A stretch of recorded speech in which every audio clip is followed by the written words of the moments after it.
네, 안녕하세요. RPM9 이미택자입니다. 오늘 만나실 차는 마세라티 르반테 GTS입니다.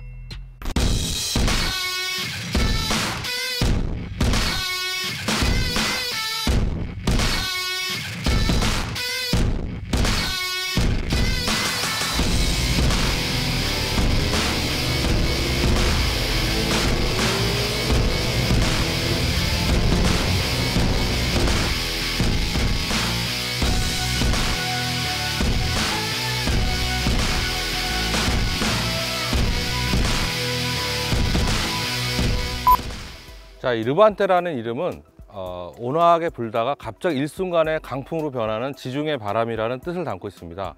이 르반테 GTS의 이름하고 아주 잘 어울리는 그런 이름이라고 할 수가 있겠는데요.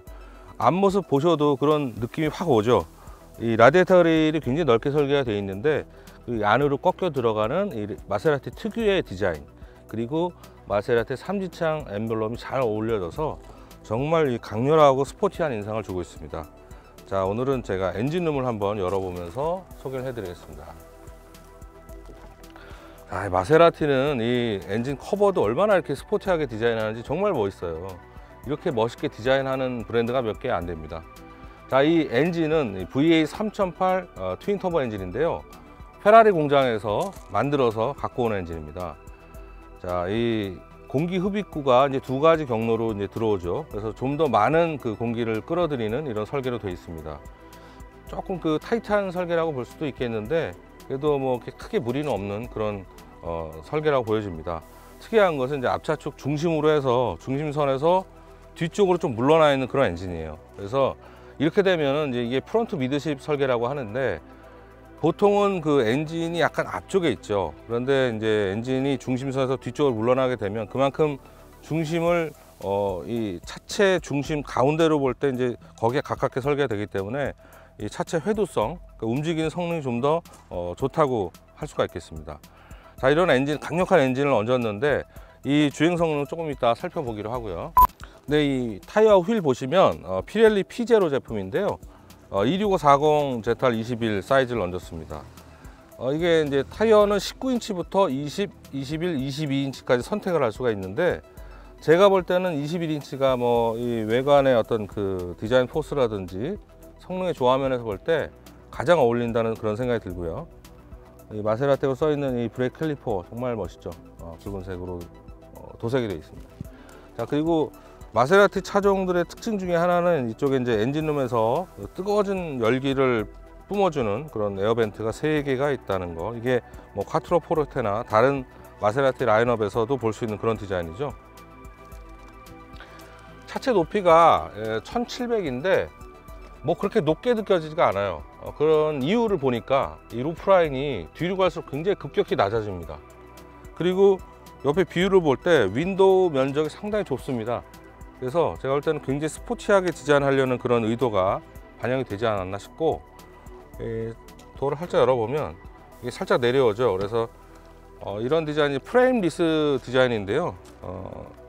이 프레임을 없앰으로 해서 이 윈도우가 다 내려갔을 때 이 도어만 잡고 여닫을 수가 있어요. 굉장히 스포티한 그 스포츠카에 많이 쓰이는 그런 디자인인데요.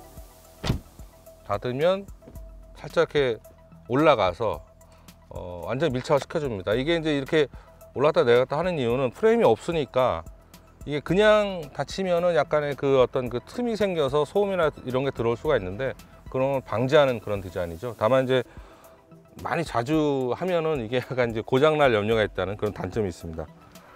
뒤쪽으로 갈수록 라인이 굉장히 이게 급격히 올라가는데 그 스포티하고 강렬한 디자인을 쓸 때 많이 사용하는 그런 라인이 되겠죠. 이 뒤쪽 디자인도 굉장히 매력적인데요. 보통 이제 그 와류가 생긴 걸 방지하는 그런 루프 스포일러는 많이 선택을 하는데 여기에 이제 구멍을 뚫었어요. 그래서 위로 날려주면서 이쪽으로도 공기가 내려오도록 설계가 되어 있고, 이제 특히 이제 그 측면 스포일러까지 이제 장착을 했는데 이것은 이제 옆에서 불어오는 바람이 이쪽에서도 와류가 생길 수가 있죠. 그래서 이거를 그냥 뒤로 쭉 흐르도록 이렇게 하는 그런 설계입니다. 자, 트렁크를 보시면 아무래도 그 뒤쪽을 좀 많이 낮춤으로 해서 트렁크가 아주 넓다고는 볼 수가 없는데 또 보면은 이 안에 그 어떤 공구 같은 거 넣을 수 있도록 상당히 깔끔하게 디자인이 되어 있고요.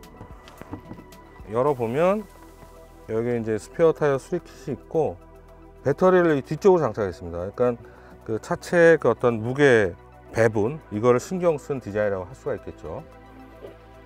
그리고 이 트렁크에 이제 레일을 달았는데 이거는 무거운 짐을 실었을 때 위치를 딱 맞춰주고 이렇게 눌러서 이동을 시킬 수가 있어요. 그러니까는 무거운 짐을 넣었다 뺐다 할 때 굉장히 그 아주 효율적으로 이용할 수 있도록 한 설계입니다. 보통 전동식 트렁크 버튼이 이쪽에 있는데 르반떼는 여기 설계했어요. 이건 참 잘하는 설계라고 보여집니다.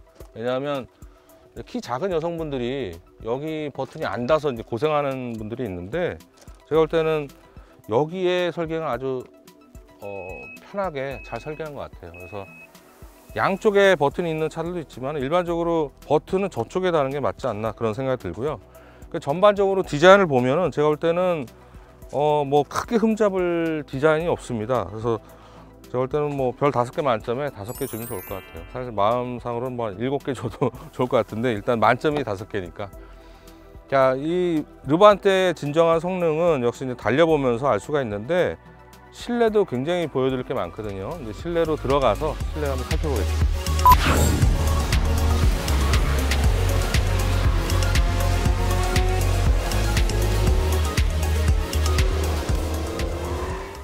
자, 이 르반떼 GTS 실내를 보시면 정말 고급스럽습니다. 요즘 그 SUV가 굉장히 많이 늘어나는데요. 기존의 SUV에서 이제 세분화돼서 뭐 럭셔리 SUV, 그다음에 뭐 슈퍼 SUV 여러 가지 종류가 나오고 있죠. 이 차는 그 두 가지 개념을 섞었다고 보시면 될 것 같아요. 그래서 우리가 보통 람보르기니 우루스를 보면 굉장히 슈퍼 SUV라고 해서 스포츠카 같고 고성능차 분위기가 물씬한데 이 마세라티 르반떼는 그 고성능차 분위기를 이어가면서 이 가죽 소재와 그 다음에 그 스웨이드 소재 뭐 이런 알칸타라 소재를 굉장히 다양하게 써서 아주 그 럭셔리와 스포츠의 그 아주 그 굉장히 그 미묘한 그 어떤 그 절충점을 잘 찾고 있다라고 볼 수가 있겠습니다. 그리고 카본 파이버 소재를 이 스티어링 휠과 패들 시프트 그리고 이 센터 콘솔 쪽에도 듬뿍 썼는데요. 그래서 제가 볼 때는 뭐 이 실내는 굉장히 흠잡을 데가 없어요. 특히 이제 시트 같은 경우도 아주 고급스러운 재질을 썼는데 이 붉은색을 이 시트나 뭐 내장재에 쓸 때 잘못 쓰면 좀 촌스러워 보일 수가 있죠. 그런데 르반떼 GTS는 그런 게 거의 없습니다. 그래서 제가 볼 때는 뭐 인테리어는 별 5개 만점 주면 될 것 같고요. 자, 파워트레인은 VA 3.8 트윈 터보 가솔린의 8단 ZF 자동 변속기를 물렸습니다. 이 변속기 디자인이 요번에 바뀌었는데요.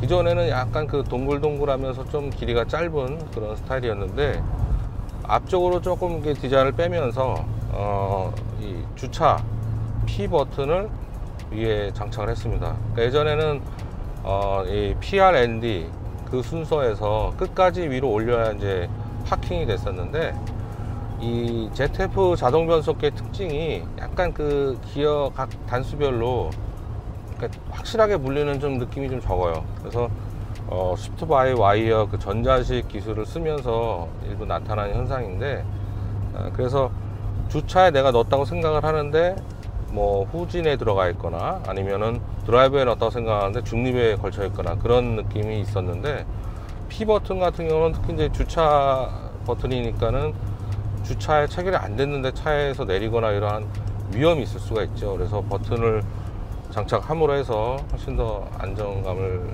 높였습니다. 기어레버 옆에는 이제 주행 모드 선택 버튼이 있는데요.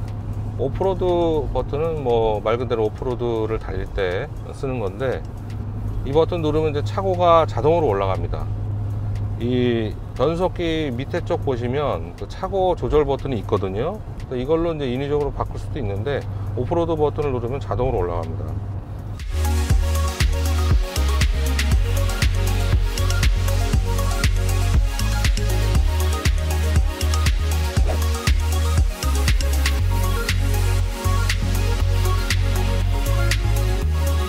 그리고 밑에 그 ICE라는 거는 일단은 그 뭐 우리가 아이스라는 그런 이제 그런 것도 이제 연상을 하게 하는 그런 버튼인데 겨울철에 노면이 얼었을 때 바퀴가 헛도는 걸 방지하는 그런 것도 있고, 평상시에는 이 버튼 누르면 이제 좀 더 연비를 높일 수 있는 그런 버튼이 되겠습니다.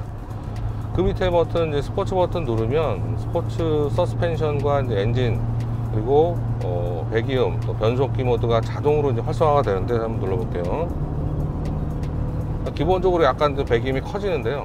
그래서 밟으면은 그 변속 반응이 훨씬 더 강렬해집니다. 여기서 이제 수동 모드를 놓으면, 정말 이 550마력의 엔진이 완전 피 끓는 20대 젊은이를 보는 것 같아요. 변속 반응이 정말 빠르고요. 최대 토크가 74.7인데 정말 어마어마한 그런 최대 토크죠. 그래서 이 포르쉐 카이엔 GTS가 뭐 이름은 같은 GTS입니다만은 출력은 440마력이니까 이 차가 110마력이나 높아요. 그래서 비교가 안 된 수준이고, 다시 한번 가속을 해볼게요. 패들 시프트를 하면 고개가 확 뒤로 젖혀집니다.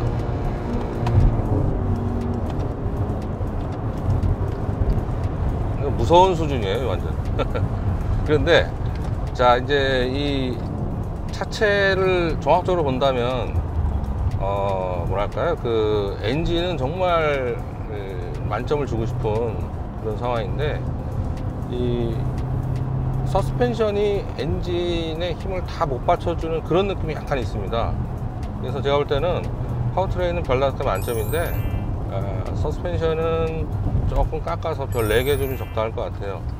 지금 댐퍼만 따로 강도를 변화시킬 수가 있거든요. 그래서 이렇게 단단하게 하면 약간 이제 그 차체 높이도 낮아지고 뭐 그런 게 있는데요. 자, 근데 지금 보면은 이게 2단계죠. 노멀과 그다음에 스포츠 서스펜션 모드 2단계인데, 제가 볼 때는 여기서 조금 더 단단하게 하는 모드가 있으면 좋을 것 같아요. 그래서 그런 아쉬움이 늘 있었는데, 이 차 뒤에 나온 그 트로페오라고 최고급의 이제 최상위 모델이죠. 590마력 엔진을 얹은 그 모델인데, 거기에는 이제 그 3단계로 조절되는 모드가 있습니다.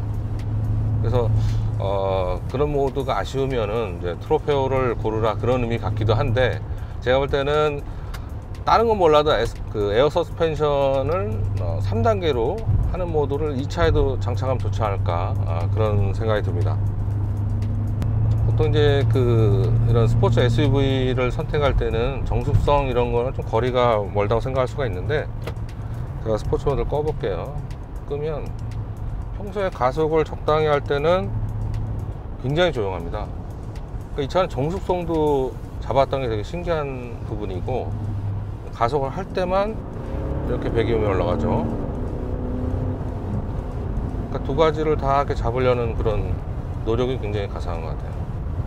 정숙성은 뭐 별 4개 주면 적당할 것 같고요. 자, 연비가 이제 이 차는 복합 연비가 5.7로 나왔습니다, 우리나라에서. 이 르반떼가 지금 디젤 빼고 가솔린이 4가지 라인업이 있는데요. 르반떼가 350마력, 르반떼 S는 430마력, 이 차는 550마력, 그리고 이제 최상위 모델인 트로페오는 590마력인데, 이제 출력이 올라가면서 역시 그 연비도 조금 떨어지는 그런 경향을 보이는데요.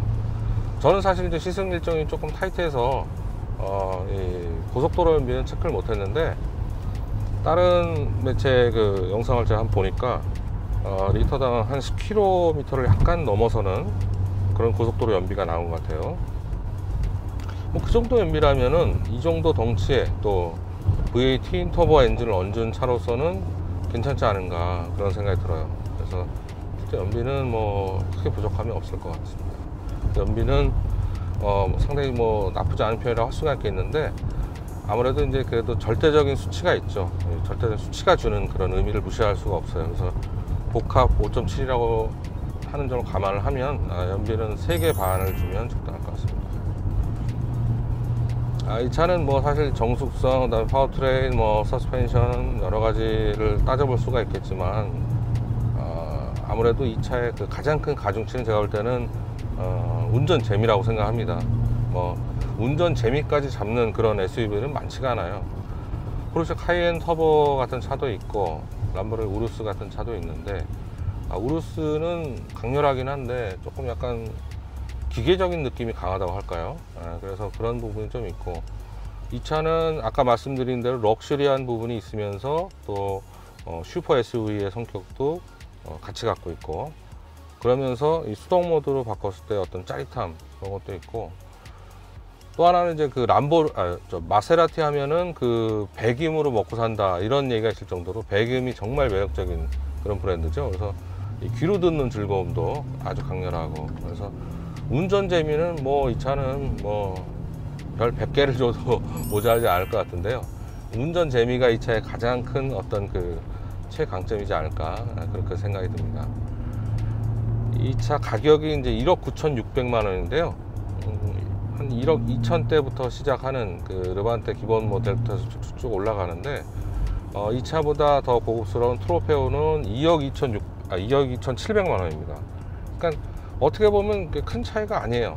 훨씬 더 고급스럽고 더 강렬하고 또 서스펜션도 더 완벽한 모델인데, 제가 볼 때는 뭐 능력이 되신다면 트로페오를 사는 것도 괜찮을 것 같고, 1억 9,600만 원짜리 이 차도 상당히 매력적이고, 550마력이 좀 부담스러울 수가 있습니다. 그래서 제가 볼 때는 430마력짜리 르반테 S도 상당히 그 괜찮은 모델인데, 그 차는 1억 6천만 원 정도 하거든요. 그러니까 그 차도 상당히 그 가성비가 괜찮고, 제가 볼 때는 이 차는 뭐 가뜩이 가치는 별 4개 주면 적당할 것 같아요. 그러니까 르반테는 이 여러 가지 그 매력적인 게 있지만, 어떤 그 아까 말씀드린 대로 강력한 성능, 그리고 매력적인 배기 사운드, 그리고 어떤 디자인의 어떤 매력, 이런 거를 여러 가지를 종합해서 정말 까다로운 선택을 하는 분들한테 아주 적당할 것 같고, 뭐 혼자 타셔도 되고 또 가족들 모두 같이 타도 되는 그런 굉장히 다용도로 활용할 수 있는 그런 매력적인 모델이라고 할 수가 있겠습니다. 자, 르반테 GTS는 정말 그 제가 볼 때는 가격 대비 강추하고 싶은 그런 모델이라고 정리를 할 수가 있겠습니다. 네, 이상 리뷰를 마치겠습니다.